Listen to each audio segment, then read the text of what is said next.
Thank you for listening. Well, in the Genesis passage, we encounter this strange scene from Jacob's life.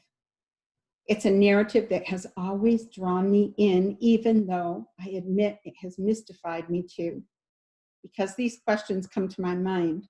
The one who wrestles with Jacob is unnamed, yet Jacob recognizes that he has wrestled with God. And this one who wrestles with him has power to rename Jacob, power to dislocate his hip. But when Jacob demands, or when Jacob asks, he says, "Let me go. It's becoming morning. I have to go." There's a mystery there. Why doesn't he simply overpower Jacob or disappear with supernatural powers? Those are some of the questions that I have. And they're unanswerable from the text. They're mysteries that remain with us. But the story, even though there's lots of mystery there, it still invites us in. Because is there anyone among us who has not wrestled with God at one time or another?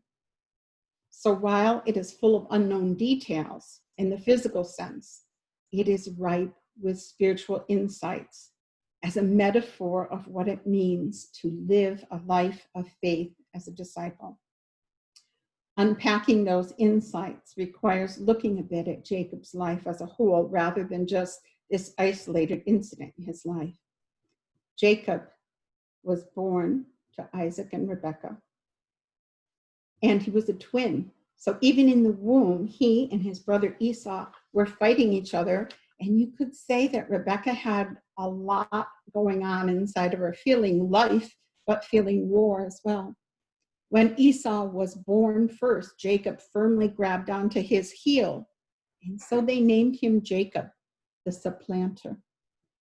Striving is the word for his life, striving for first place. So when he's a young man, he cooks stew, and he refuses to give it to his famished brother, and thus Esau sells him his birthright as the firstborn. Later, he tricks his dying father into giving him the blessing that was reserved for the eldest son by pretending to be Esau, taking advantage of his father's failing eyesight and declining health. And then, when Esau is furious and vows to kill him, his mother and he devise a plan where he runs away and lives with his uncle's family. And there, we find that deceit might just be a family trait because the trickster there is tricked. He's tricked into working for Laban to marry his beloved Rachel, and then when the wedding comes, Laban gives him his eldest daughter, Leah, and makes him work 7 more years for Rachel's hand in marriage. But through all of this, God visits Jacob with messages from time to time, messages of promise, of the future, of Jacob's part and role in the salvation of humanity. So finally, 20 years later, we find that Jacob and his family, the herds that God has blessed him with, the children, his wives, and his kind of wives, all of his belongings, and they take them and he heads back home where God has said the promise awaits him. But even though he's heading in God's intended direction, he has a growing sense of fear. He remembers Esau's anger and his words that he intends to kill him. He imagines that that anger has been growing all of these years. And there are angelic messages given by God's messengers sent to him along the way to reassure him that still he's going in the right direction. He still remembers Esau was pretty upset when I left, and I don't know what he'll do. Using his wit and wiles, as he has always done, he hatches a plan to appease Esau with gifts that are spaced out and delivered by servants with a message of peace again and again. And then he divides up his family into groups so that if they are attacked, he won't lose all of them at least. And they're spaced out in a stylized formation that speaks of favoritism, where he puts Rachel and Joseph at the very end. Then he sends them across the ford, the river, Jabbok, and then he stays alone. He's alone with his thoughts. And what are his thoughts? We don't know. Maybe remorse over his treatment of Esau and all that it has meant to him, and the fear that it brings at this moment. Maybe the fear to hear that Esau's coming toward him and he's accompanied by 400 men. Questions about what God has meant by the promises he's received over all these years away. And then all of a sudden someone begins to wrestle with him, and they wrestle with him all night.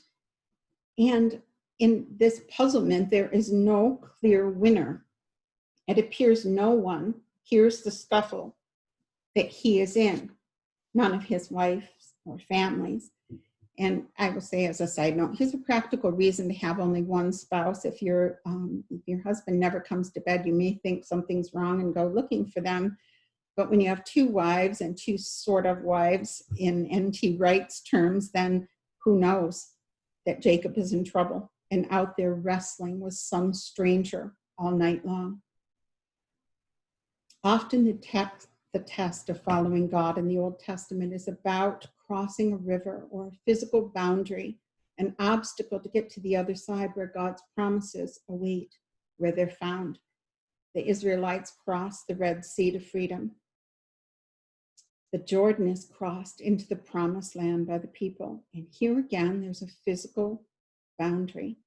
And he stayed on the other side of it rather than crossing over. It sounds like it's an even match because there's no clear winner. No one's coming out on top. They hold on to one another. Jacob gripping the unknown wrestler and the unknown, unnamed one not letting go either.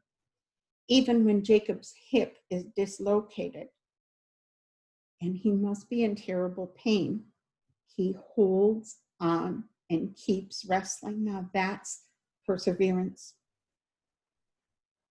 The nighttime wrestler demands Jacob let him go because morning is coming. But Jacob counter-demands, not until you bless me. And the blessing that he's given is a new name. No longer a name that means you've cheated your way here. No longer the supplanter, but a new name, Israel, because he has wrestled against, he has striven against God and man, and he has prevailed in that. I sometimes wonder if his plea for a blessing or cry was for a legitimate blessing, since the one he received from his father was meant for someone else. It wasn't meant for him. Was it a cry for acceptance, a cry for purpose, a plea that he could rest from his self-protecting, conniving ways? It's interesting that he asked the wrestler for his name, but that is never answered. And then suddenly he's gone. And Jacob is left there, now Israel, and he's limping away, a dislocated hip. And Jacob realizes two important lessons, and they're lessons for all of us. He recognized his own limitations, his infinite or his finite nature, and he understands God's infinite nature. And patience with our human wrestling when we doubt, with the war against our sinful nature that we cannot fight on our own. And we recognize God's desire to hold on to us wherever we are in that wrestling with God. There's a gift in the limp. And maybe some people wouldn't think of it that way. A blessing doesn't usually come with a disability. There's a gift there because Jacob recognizes that it's not all up to him. It's not all up to his schemes, but it's up to God and God's grace. I think most people that have lived the faith very long have some sense of a limp somewhere. I think that most preachers limp to the pulpit. I know I do. Because if we truly grasp the task of holding out God's word and our own finiteness, then we'll pray to God to take over and show up where we end. In my life, God helped me to find my limp by my loss of hearing when I was a young woman. When I was 23 and my hearing loss started, it was a recognition that I wasn't in control of everything. As I go to preach, it has been over 30 years since I've heard well. And so even words that I know and use in writing, sometimes I forget what they're pronounced like. I know that sounds weird, but if you don't use things all the time and don't hear them all the time, sometimes you forget how the words are formed. So even as I preach, sometimes I have to look up a common word. Like, how was that said? And there's heightened attention that I have to pay to know what's going on around me, or when other people have stopped speaking and it's my turn to speak. And so there's a limp in my life, but I will say, along with Israel, it's a limp that was well worth it, because God showed himself strong on my behalf. Jacob understands, he recognizes that he has seen God face to face, though God never named himself. There's a mystery surrounding the wrestler, and I think that serves us well, because we do not always recognize that God comes to us. God comes near to us, camouflaged at times. Or in the words of Mother Teresa, Christ comes in distressing disguises for us. When Jacob does meet Esau in his company of men, he finds that God has healed the anger. The very thing that he imagined and feared was gone. And Jacob could not imagine God taking the interpersonal conflict out of the way so he could enter into God's will. But that's just what God did. Jacob's relief, Israel now, when he sees Esau. And Esau comes to him and hugs him and kisses him. It's not only peaceful, but he greets him with such affection. And he says, speaking to Esau, I see your face as one who sees the face of God. Israel learns to see God walking and working behind the scenes in an unnamed wrestler and a brother's embrace of forgiveness. Can we see God working behind the scenes? I don't know in your life what you might be struggling with, what you might be wrestling with. Maybe courage to do the right thing, faith to seek a new direction, power to overcome things that are holding your life in chains, whether they be internal, like attitudes or resentment, or external, like addictions that make you a slave to their demands. Maybe you're wrestling with a trust to let go of the familiar in order to take hold of what God has in his perfect plan for you. Maybe you're wrestling with the ability to believe God is bigger than your small imagination about things that you desire to change for the good. Or maybe courage to ask God to change us, or to pray a prayer that's in our hearts but that seems impossible.